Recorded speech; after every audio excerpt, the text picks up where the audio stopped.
por intermédio aí do nosso ministro Veloso, eu estendo meus agradecimentos a todos os demais da mesa.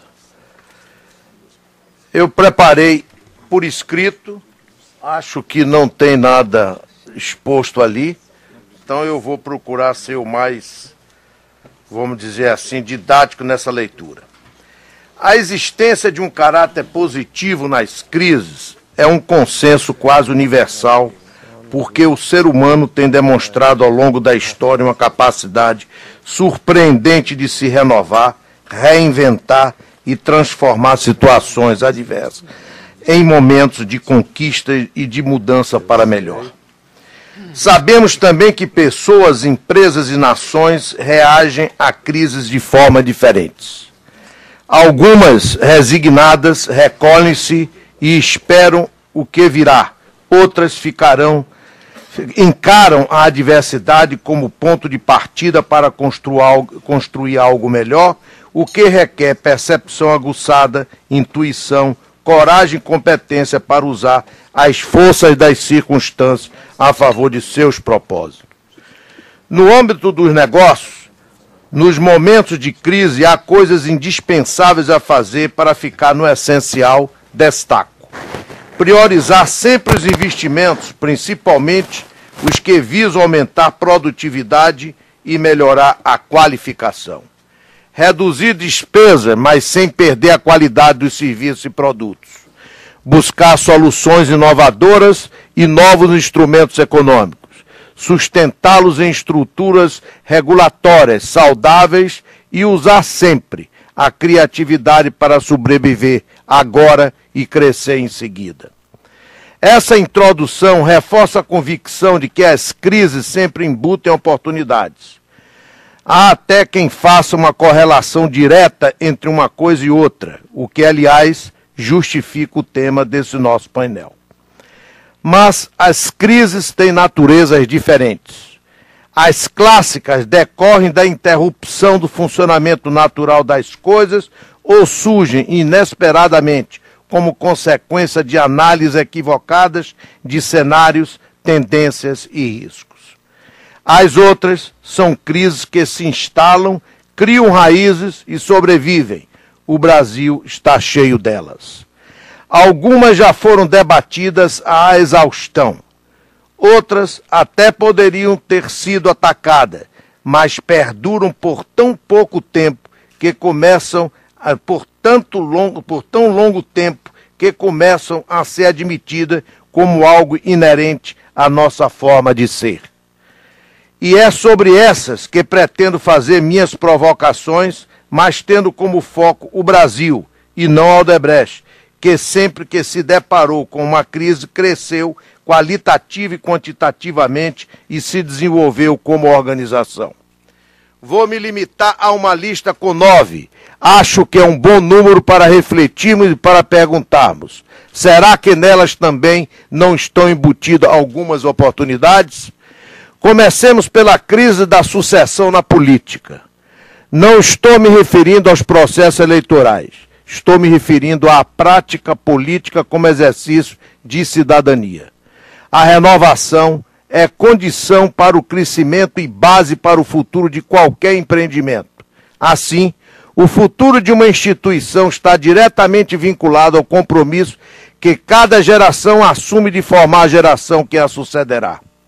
O que vemos no Brasil de hoje é uma geração de líderes envelhecendo e não percebo espaço claro para os jovens que queiram se engajar, nenhuma ação estruturada e metódica de formação de novos quadros. Quando surgem, nos espantamos, porque aparentemente a juventude brasileira cada vez mais quer distância da prática política, que é essencial para a nossa opção de organização social e econômica, baseada na democracia.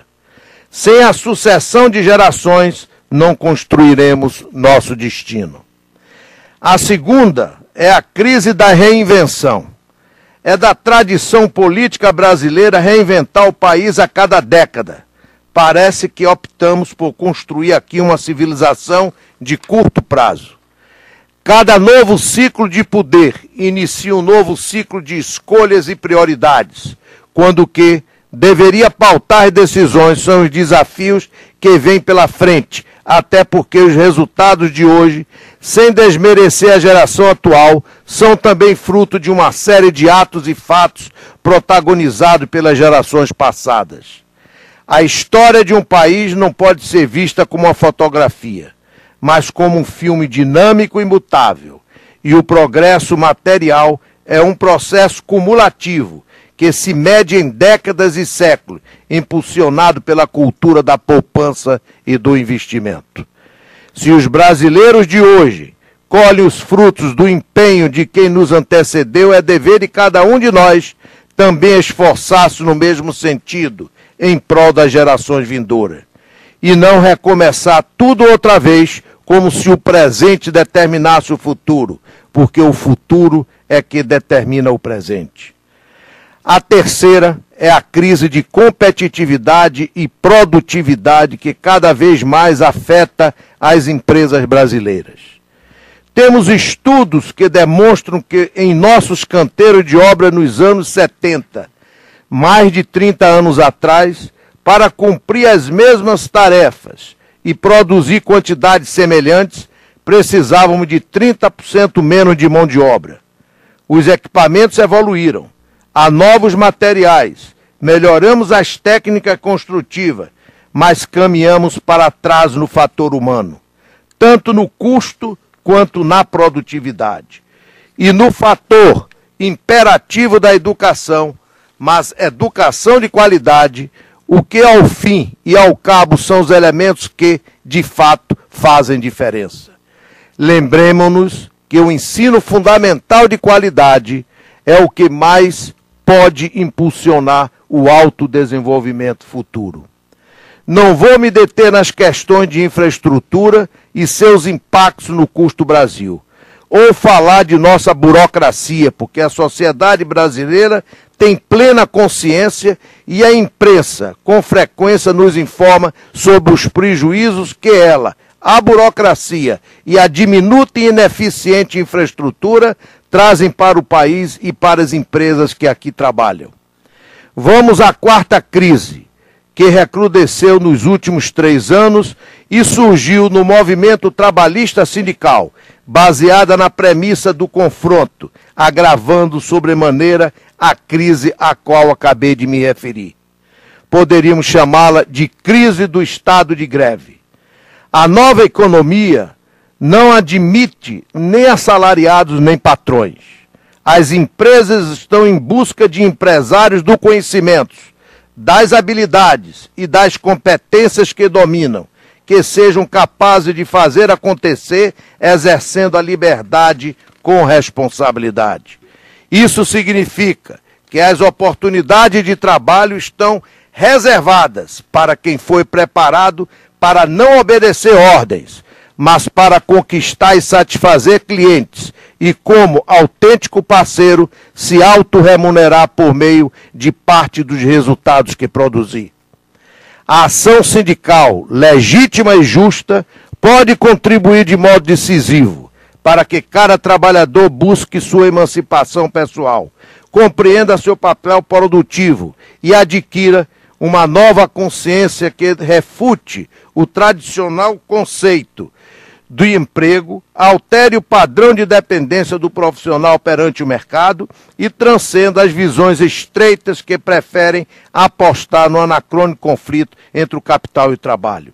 A quinta crise que lhes trago para reflexão é a crise de civilidade.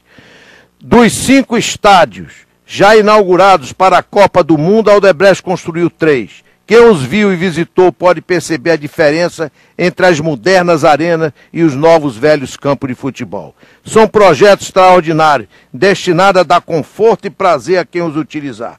Um deles, no dia do jogo inaugural, teve 300 cadeiras destruídas e sanitários depredados. O vandalismo e a falta de educação que vimos refletem uma realidade que aí está e que precisa ser alterada, poder público, iniciativa privada, famílias e escolas precisam se mobilizar e de forma articulada e consistente promover uma mudança na formação de nossos jovens para que recuperem um senso de vida em comunidade, assimilem a noção de limites de comportamento e adquiram a consciência de que o convívio em sociedade, o convívio coletivo só é possível quando se respeita o outro, bem como as leis que regem tal convívio. Acrescento a essa a crise de confiança que nos assola há tanto tempo. Quando abandonarmos a visão de que as pessoas, por princípio, não merecem crédito, estimulando o surgimento entre nós de uma cultura da confiança, esta será uma base sólida para a formação das novas gerações. A confiança estimula a responsabilidade e cria condições favoráveis ao desenvolvimento. A desconfiança é o fermento do descompromisso. A confiança é fértil e a desconfiança estéril. A confiança nas empresas estimula a prática da descentralização, da delegação e da relação produtiva e saudável entre líder e liderado, as quais são os fundamentos de parceria entre as pessoas e da partilha de riqueza que geram. Disso resulta um ambiente que estimula o autodesenvolvimento. A confiança do gestor público e naqueles que lhe prestam serviço é a melhor maneira de garantir o bom uso dos recursos do Estado. Para os que não, corresponde a essa confiança a justiça a ser aplicada com rigor. Precisamos nivelar nosso país por cima, positivamente, e não por baixo, negativamente. Repito, precisamos nivelar nosso país por cima, positivamente e não por baixo, negativamente. Temos de ter o desafio e a capacidade de inserir nas informações, artigos, novelas, etc., não só a notícia ou a tese, mas a mensagem educativa. Pensemos um país a partir dos homens e das mulheres de bem que o habitam, pois estes, sim, são a verdadeira expressão daquilo que somos. Eu deixo de falar sobre a 7ª, 8ª, porque eu já rompi o prazo. Muito grato.